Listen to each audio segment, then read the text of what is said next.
கைலாஷ் மலை ஒரு ஆன்மீகத்தின் மையம் என்பதால் ஒவ்வொரு ஆண்டும் இந்தியாவில் இருந்து பல ஆயிரக்கணக்கான யாத்திரர்கள் இந்த யாத்திரைக்கு ஆன்மீகம் பெற வேண்டும் என்று நம்பிக்கையுடன் சென்று வருகிறார்கள். Welcome to my Divine Energy channel. I'm Jessica. சுமார் 6,000 that means 6,638 meters உயரம் கொண்ட இந்த பர்வதம் சீனாவின் திபெத் பகுதியில் a region of China அமைந்துள்ளது.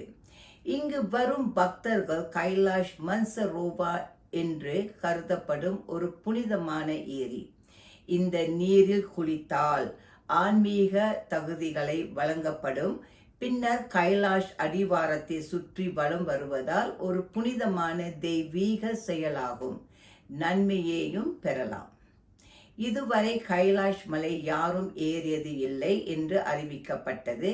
In 1926 இந்த ஆண்டில் ஹியூ ரட்டலெட்ஜ் கைலாஷ் மலையின் வடக்கு திசை ஆய்வு செய்து அதன் பிறகு இந்த பர்வதம் மிகவும் உயரமாக இருப்பதாக மதிப்பிட்டு முற்றிலும் ஏற முடியாது என்று தன் முயற்சியில் பின்வாங்கினார். Then in 1936 இந்த ஆண்டில் ஹெர்பர்ட் டீச்சி கைலாஷ் மலையை ஏற நினைத்தார். அவர் உள்ளூர் மக்களிடம் இதை ஏற முடியுமா என்று கேட்டபோது திபெத் மத தலைவர் பாவம் செய்யாத ஒரு மனிதனால் மட்டுமே கைலாஷ் மலையில் ஏற முடியும். இதை கேட்டவுடன் ஹெர்பர்ட் மனசு மாறியதாக சொல்லப்பட்டது.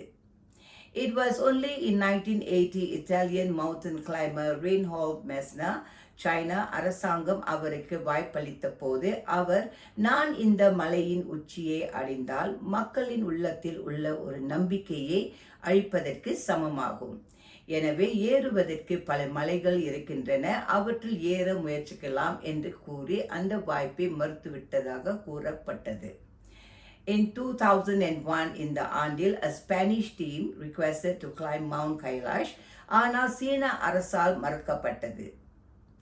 In 1959 ஆம் ஆண்டில் நடந்த The Rise of Tibet மற்றும் 1962 இந்த ஆண்டில் நடந்த சீனா இந்தியர் போர் ஆகியவற்றின் விளைவாக கைலாஷ் யாத்திரைக்கு யாத்திரர்களுக்கு அனுமதி மறுக்கப்பட்டது.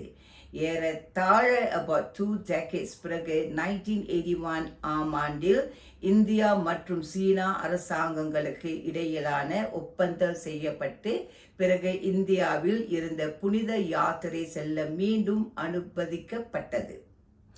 யாத்திரர்கள் கைலாஷ் மலையை கால்நடையாக சுற்றி வருவது ஆன்மீக ரீதியில் நன்மை பெறலாம். மேலும் புண்ணிய சேகரிப்பு, பாவங்களிலிருந்து சுத்தப்படுத்துதல் மற்றும் நல்ல அதிர்ஷ்டத்தை ஏற்படுத்துதல் போன்ற நல்ல விளைவுகளை ஏற்படுத்தும் என நம்பப்படுகின்றன.